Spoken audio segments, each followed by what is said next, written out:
Dans son discours aux Français pour annoncer le confinement, Emmanuel Macron a avancé des chiffres très précis. Il s'est fixé comme objectif de ramener les contaminations à 5000 cas par jour. Et le président cite un chiffre choc, d'au moins 400 000 morts supplémentaires à déplorer d'ici quelques mois si rien n'était fait pour endiguer l'épidémie. Ainsi justifie-t-il la nécessité du nouveau confinement. Louis Fouché, médecin anesthésiste et réanimateur à l'hôpital de la Conception de Marseille, doute de la politique menée. Membre du collectif Réinfo Covid, il conteste la vision du gouvernement. Alors juste une chose avant qu'on commence à parler de ça, je n'ai pas de conflit d'intérêt en fait. Si vous regardez sur Transparence Santé, j'ai 450 € de conflit d'intérêt qui sont liés au staff du service. Je pense que c'est la première question que vous devriez poser à tous les médecins et tous les scientifiques qui s'expriment sur ces sujets-là, parce qu'on a un vrai problème de corruption systémique en santé. C'est pas que les gens sont méchants ou mauvais ou qui sont fondamentalement mauvais, c'est ce qu'on appelle une corruption systémique, quoi. Il y a trop d'argent en jeu dans le système de santé. Et ça fait que toutes les décisions qui sont prises ont quelque part, ce que disent les Américains, follow the money, quoi. Il y a un problème avec l'argent. À ce stade, nous savons que quoi que nous fassions, près de 9000 patients seront en réanimation à la mi-novembre, soit la quasi-totalité des capacités françaises. Le discours du président Macron, en fait, pour nous, ressemble énormément, pour moi qui pratique l'hypnose, ressemble de manière très étonnante à une énorme manipulation. En fait, c'est un tissu de manipulation de A jusqu'à Z. Vous prenez chaque phrase, en fait, elle concatène des concepts ensemble, c'est-à-dire qu'elle les pose les uns à côté des autres en essayant de faire penser aux gens qu'il y a un lien entre des choses qui, en fait, n'en ont pas. Et ça commence par d'abord dire cette maladie est très grave. Et c'est déjà juste pas vrai, en fait. C'est simplement pas vrai. C'est dire ensuite que l'hôpital et les réanimations sont en tension. Ça, c'est vrai, bien sûr, elles sont en tension et il se passe quelque chose, il ne se passe pas rien. Mais cette tension sur les services hospitaliers, elle est chaque année, en fait. Si vous prenez les interviews de Bruno Megarban chaque année, il explique qu'en fait, bah oui, on est en tension parce que on est dans un système de tarification à l'acte, on est dans un système où on fonctionne à flux tendu sur l'hôpital, dans une idéologie néolibérale mondialiste depuis 15 ans qui cherche à diminuer le nombre de lits. On a diminué de 69 000 lits en 15 ans le secteur d'hospitalisation, et la réanimation a baissé aussi, mais pas ces 2 dernières années. On tourne autour de 5 000 lits de réanimation. Mais il y a une vraie tension sur les lits de réanimation et sur les effectifs, parce qu'on a diminué aussi les soignants, les aides-soignantes. Puis je vais vous raconter une histoire rigolote, c'est que par exemple sur mes 2 dernières gardes, on a fait de la place pour accueillir un malade, et en fait, il n'y a eu personne pour faire le ménage, 2 fois. Et la chambre est restée inutilisable pendant 16 heures à chaque fois. Pas un scandale. Et donc après, on veut faire porter ça sur le dos des Français. En fait, c'est des petites entreprises, on leur explique que c'est leur faute. En fait, il y a vraiment, dans tout le discours de Macron, une espèce de façon extrêmement violente, extrêmement brutale, d'agresser les Français et de leur dire que c'est leur faute, de leur mettre la culpabilité dessus. C'est votre faute parce que vous vivez, c'est votre faute parce que vous voyez vos grands-parents, c'est votre faute parce que les enfants sortent, et donc on va vous punir. Et ben ça, je trouve que c'est dégueulasse en fait, et qu'en plus c'est une réponse qui est à côté de la plaque. Donc là, je rejoins votre question, confinement, reconfinement. En fait, l'expérience, c'est pas la réitération pendant 30 ans de la même erreur. C'est pas la réitération 50 fois de la même erreur avec les mêmes problèmes. J'ai décidé qu'il fallait retrouver, à partir de vendredi, le confinement qui a stoppé le virus. Le premier confinement a déjà démontré qu'il était une mesure extrêmement délétère et que les bénéfices qu'il était supposé apporter, c'est-à-dire de diminuer le R0 et de diminuer les tensions sur les réanimations, n'étaient pas avérés. C'était pas vrai, en fait, simplement. On n'a pas vu ça. D'une part, parce que le premier confinement est survenu au moment du pic épidémique, et donc, sur une courbe en cloche épidémique, de toute manière, ça allait décroître. Donc, ça dépend des endroits. Nous, le confinement à Marseille est arrivé un petit peu au moment du pic de l'accélération exponentielle de l'épidémie, mais dans les autres régions françaises, notamment dans le Grand Est, dans le Nord et sur la région parisienne, l'épidémie était déjà en train de se tasser. Et donc, on a dit, ah bah oui, c'est grâce au confinement que l'épidémie a ralenti, mais c'est juste pas vrai, en fait. La deuxième chose, c'est que les effets secondaires du confinement ont été extrêmement délétères. Et là, c'est peu de le dire. On ne les a même pas mesurés, si vous voulez. On a fait semblant, on s'est caché derrière notre petit doigt. Mais la réalité, c'est que des gens avec des infarctus, c'est-à-dire un caillot dans les artères du cœur, ont eu une douleur dans la poitrine et ne sont pas venus à l'hôpital parce qu'ils avaient peur de venir simplement, parce qu'il y avait le Covid, etc. Ils n'ont pas appelé le SAMU, ils ont dit « ouais, ça va passer ». Et en fait, ils se sont retrouvés avec des cœurs complètement à la caisse, défoncés, en insuffisance cardiaque terminale. Et aujourd'hui, on a des gens qui sont en insuffisance cardiaque terminale et on ne voyait pas ça depuis 30 ans, quoi. Ça n'existait plus. Pareil pour les cancers, pour les leucémies, pour les lymphomes. Un retard diagnostique majeur. de 3 à 7 mois, en fait, pour certaines personnes, et qu'ils arrivent avec des masses tumorales qui sont absolument énormes et qu'ils ont une perte de chance au niveau pronostic, c'est-à-dire qu'ils auront une moins bonne survie, une moins bonne qualité de vie et que leur cancer répondra moins bien aux différentes thérapeutiques qu'on mettra en route. C'est vrai aussi dans le champ de la psychiatrie, c'est-à-dire que on a vu avec le confinement qu'en fait, c'est une surprise. L'humain a besoin de liens, l'humain a besoin de relations, l'humain a besoin d'amour, l'humain a besoin de se toucher. C'est juste du bon sens, en fait. Pourquoi est-ce qu'on est obligé de le démontrer scientifiquement? C'est de la folie, en fait. Les gens sont partis dans des bouffées délirantes aiguës, les gens qui se sont mis à délirer, à penser que c'était la fin du monde, qu'il y avait des méchants multimilliardaires qui voulaient qu'on meure tous, etc. Et ils ont été traités de schizophrènes ou de bouffées délirantes aiguës et mis sous neuroleptiques. Il y a des gens qui ont fait des épisodes dépressifs majeurs, des vagues de suicides. On a vu, nous, dans les réanimations, juste après le confinement, vraiment une vague de suicides. La réanimation s'est remplie de gens qui se suicidaient. Ça, c'est extrêmement triste, en fait. C'est une mesure stupide, délétère. En médecine, on passe notre temps à faire la balance des bénéfices et des risques. C'est-à-dire essayer de savoir, on va vous mettre une chimiothérapie, est-ce qu'on va vous tuer avec cette chimiothérapie? Mais vous serez bien guéri du cancer.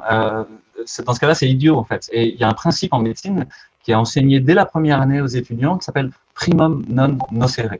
D'abord, ne pas nuire. D'abord, ne pas aggraver les choses.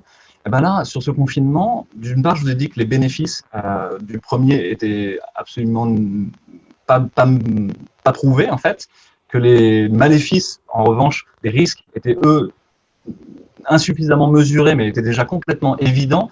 Je vous ai parlé du champ sanitaire, mais il y a le champ économique, le champ psychiatrique, le champ social, la destruction du tissu social, etc. Là, on nous parle de reconfinement donc préventif. Qu'est-ce que c'est que cette logique étrange, en fait, quand vous avez énormément d'autres armes à disposition? On a plein d'autres armes thérapeutiques pour freiner la propagation du virus, pour donner de la plasticité au système de santé. Vous avez un problème de système de santé qui est pas assez plastique, pas assez résilient à un choc extérieur. Et ce choc extérieur, comme je vous l'ai dit, il vient chaque année. Chaque année, à partir d'octobre, les réanimations sont en tension, il y a de plus en plus de malades, les chefs de service menacent de démissionner, on n'a plus assez de soignants. Et donc vous avez un problème d'une bouteille qui se remplirait trop vite et qui se vide pas assez vite. Et d'une bouteille qui n'est en plus absolument plastique. La première chose, c'est que vous pouvez augmenter la plasticité de la bouteille, du volume de la bouteille, c'est-à-dire être capable de déployer des lits de réanimation sans nuire au reste de l'hôpital. Ben ça, on n'est pas capable de le faire, parce qu'on n'a pas assez de soignants, et parce que notre système administrativo-technique, en fait, ne permet pas de le faire. Mais par contre, en Allemagne, ils arrivent à le faire.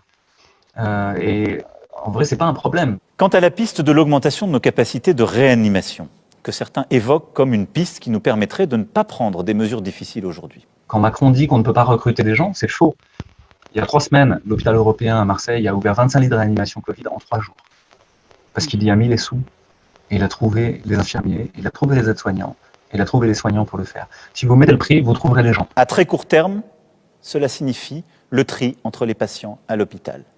Et d'ici quelques mois, c'est au moins 400 000 morts supplémentaires à déplorer. Aucun des chiffres qu'il a donnés sont ni réalistes, ni réels, ni ne correspondent à quoi que ce soit, ni du conseil scientifique, ni d'aucune étude scientifique. Le premier chiffre qui est absolument faux, c'est qu'il dit que si on ne faisait rien, il y aurait 400 000 morts. Wow, 400 000 morts. Il y a eu 35 000 morts sur la première vague et on ne sait même pas s'ils sont tous liés au Covid. C'est des morts avec le Covid. Et dans ceux-là, il y en a 10 000 morts en EHPAD déjà, ou 10-12 000 morts en EHPAD. Vous ne savez même pas ce qu'ils ont parce qu'on ne les a pas testés. Et en plus, on les a tués parce qu'on a dit donner du Rivotril à tous les gens qui respirent mal. Ce qui est un scandale éthique, un énorme scandale éthique. C'est incroyable en fait. Et dans les 20 000 morts qui restent, je vous donne une histoire aussi. Le type qui s'est suicidé par pendaison au cours Lyoto à Marseille, il est mort du Covid. Ah bon?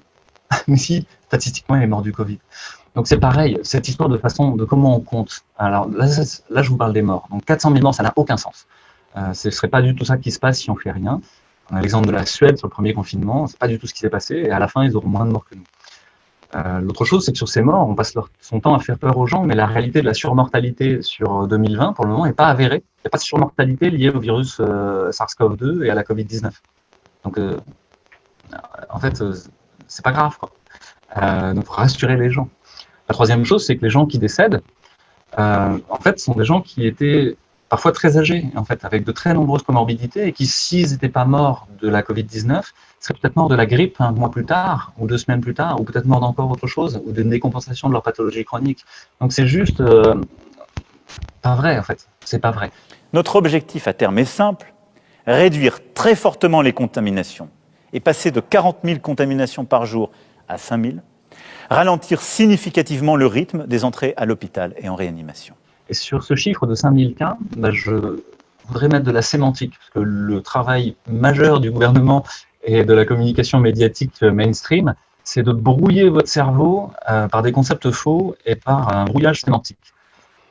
Avoir un test positif, ça veut dire qu'il y a du SARS-CoV-2 quelque part dans votre corps.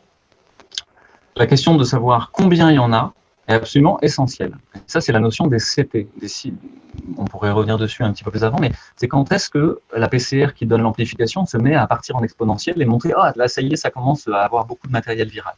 Si vous avez une PCR qui démarre à 32 CT ou à 34 CT, ça veut dire qu'il y en a très peu dans le prélèvement initial et qu'il faut attendre beaucoup de cycles de la rétrotranscriptase pour que ça se mette en route. Et ça veut dire que peut-être c'est que des traces, c'est que des fragments. Et ça se trouve, il n'y a même pas de virus. Et surtout, vous n'êtes même pas virifère. Ça veut dire que vous ne portez pas le virus à l'extérieur, vous n'êtes pas contaminant. Nous, on a un seuil qui est à 35 CT à Marseille. Il y a certains labos qui le rendent à 40 CT positif. Donc ça veut dire qu'on n'est même pas unifié sur la façon de rendre le résultat positif. Donc ça ne veut rien dire. La deuxième chose, c'est comme je vous l'ai dit, ça veut dire que vous avez du SARS-CoV-2. Mais l'immense majorité des gens qui ont du SARS-CoV-2 dans le nez, ils ne sont pas malades. Ils n'ont rien, ou ils sont asymptomatiques. 97% des gens qui ont un SARS-CoV-2 positif n'ont rien. En fait, n'ont pas la Covid-19. Le Covid-19, c'est la maladie induite par la présence du SARS-CoV-2 à un taux significatif et sans autre maladie qui serait explicative. Donc, ça ne veut rien dire, en fait. Donc, finalement, on est face à une espèce de diktat qui, je pense, est fait pour mettre les citoyens en colère, en fait. Pareil, vous allez peut-être en parler, mais quand on dit de masquer les enfants à 6 ans, c'est juste un scandale, en fait. Les enfants ne sont pas porteurs, ne sont pas vecteurs, ne sont pas malades. Pourquoi vous les masquez, en fait? Donc là, il y a vraiment une espèce de perversion, en fait. Quelque chose qui est du domaine, à mon avis, de la psychiatrie, quoi, qui ne va pas et qui devrait faire réagir les gens. Le problème, c'est la réaction des gens. Je pense qu'on nous emmène à la colère doucement et de manière volontaire. Je ne sais pas pourquoi, je n'arrive pas à comprendre, en fait, les tenants et aboutissants de tout ça. Mais je crois qu'il ne faut pas céder à la colère. La colère, c'est une énergie qui est pleine, qui est entière, qui donne des forces, mais qu'il faut transformer en courage. Donc, mon appel aux gens, c'est ne vous mettez pas en colère malgré tout ce que je vous dis là. Utilisez cette énergie pour être courageux et dire non, en fait, et commencer à agir dans la réalité.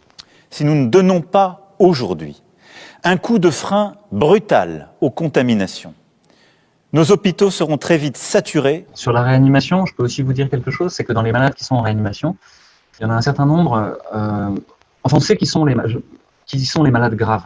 On a réussi à identifier qui ils sont. Ce sont des gens qui sont hypertendus, diabétiques, obèses, comme antécédent majeur.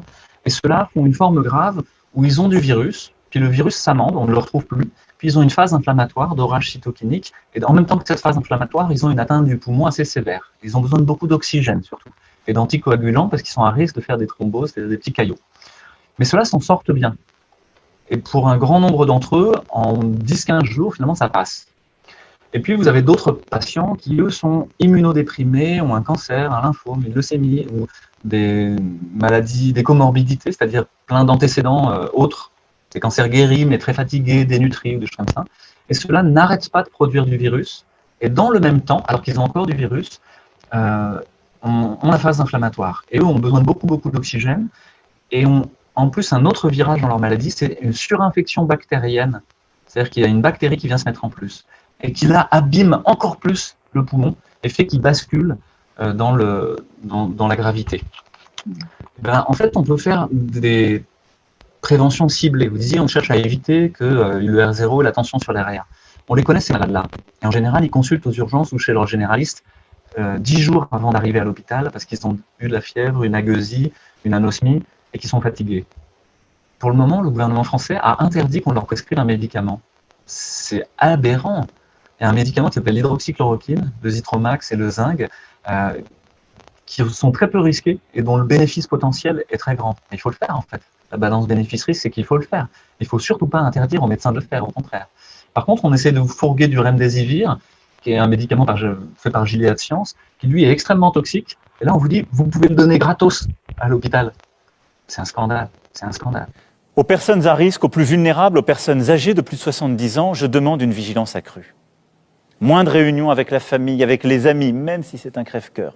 Les gens à risque, les personnes âgées, les gens avec des cancers, etc., pouvez leur donner un masque FFP2. Ça va marcher.